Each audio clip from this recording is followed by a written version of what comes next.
Back to the Future soundboard. Problem was simple on this one. It just had the center sound ROM was dead. Just a note on jumpers though. I installed 27 256 here, 512, 512 here. And the jumpers need to be in the left-hand position there for that. This is a different set of ROMs. They're newer for the client. Let's boot it up. Whoops. And just for posterity, I'm going to go through and show what the sound test sounds like for Back to the Future. And you must have a Back to the Future ROM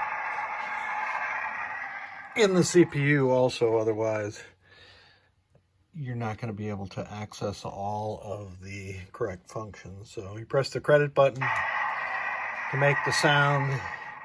You press a flipper button to select the sound.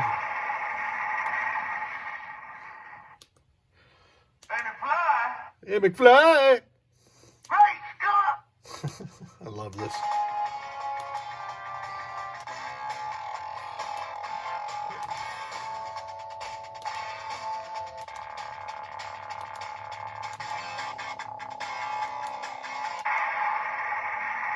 So those are all the sounds that Back to the Future sound test makes. Thanks for sending the board. And this is a test of the Time Machine sound ROMs,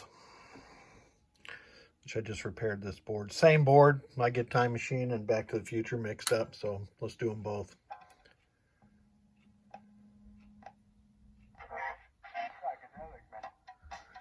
Pretty hard to hear that. Let's do the manual test though. And I'll put my phone up by the speakers.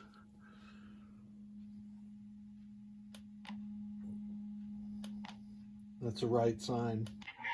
Neato. See you later, alligator. Psychedelic man. Gag me with a far out. Gag me with a far out. Okay. And that is the end of the Data East test. Another good set of ROMs.